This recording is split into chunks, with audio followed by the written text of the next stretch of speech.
This is day 3 of mechanics. For our review, first problem is we're taking a box and we're playing with the force of 70 newtons at an angle of 35 degrees, and how much work is done if the box is moved 4 meters. So draw your picture, and then stop the video and try the problem, please.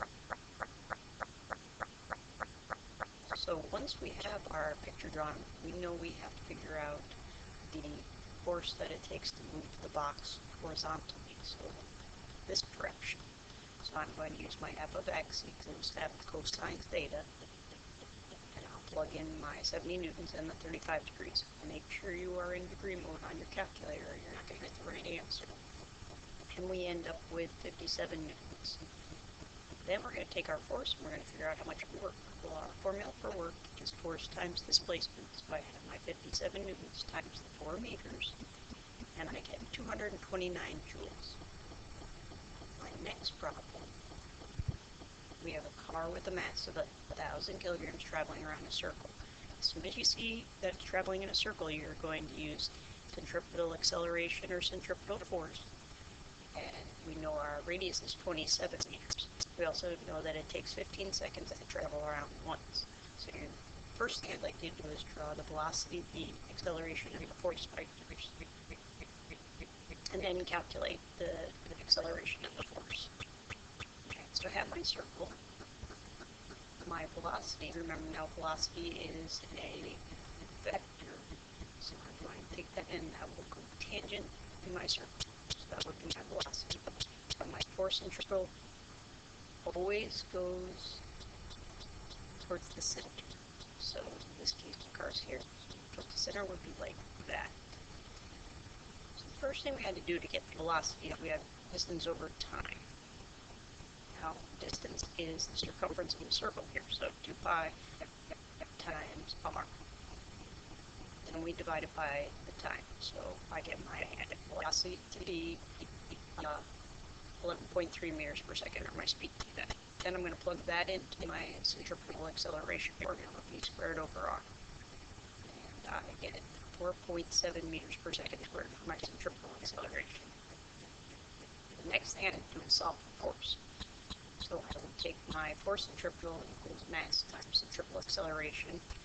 And I was just multiplying by 1,000, so I multiply, and I get 4,700 newtons.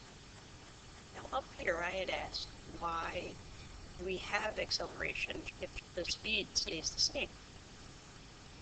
But our direction keeps changing, so acceleration is the change in velocity over time, and if my direction keeps changing, I'm having a velocity change, so that is acceleration. My next problem, we have a 2 kilogram box on an incline. I'm going to draw the weight and the force of friction. The box is traveling at a constant velocity. Calculate the force of friction. So first thing I want to do is I want to draw the weight vector. So I have my weight vector. Weight is always drawn down towards the center of the planet, so straight down. And then my force of friction, well, this box wants to go down the incline.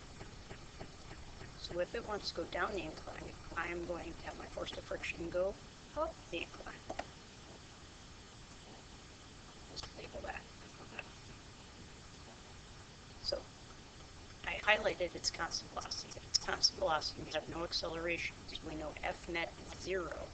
So if F net is 0, the force of friction is equal to the force parallel, the force down the incline. So we are going to use the very famous formula, mg sine down the incline.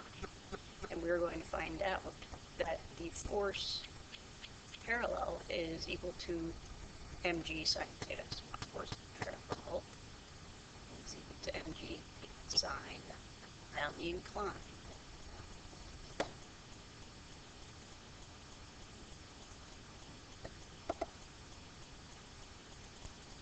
Alright, so I take my mass times gravity times the sine of 40 degrees, which is the angle that the incline is at, and then I solve for the force parallel. The force going down the incline is 12.6 newtons, which is equal to my force of friction. My next problem is a momentum problem. So I have a 750 kilogram car traveling at 35 meters per second hits a 300 kilogram car at rest. The cars stuck together. What's the final velocity of the cars? So remember, momentum before equals momentum after. And m1v1 plus m2v2 equals m1v1 plus m2v2.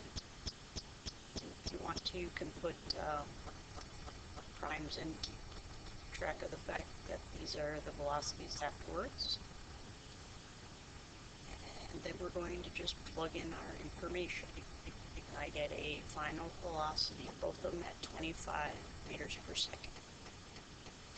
Alright, our last problem we're doing today is an impulse problem. We have a 2 kilogram ball traveling to the right at 2 meters per second. It's kicked with a force of 6 newtons to the right for 0.6 seconds. What is the final velocity of the ball? I give you a hint. It says don't forget how to do it, because we're going to use the forgotten equation. Ft equals m delta v. So then plug in your information and then solve, and you get the final velocity to be 3.6 meters per second. Alright, we are all set. Work on the block. Thanks.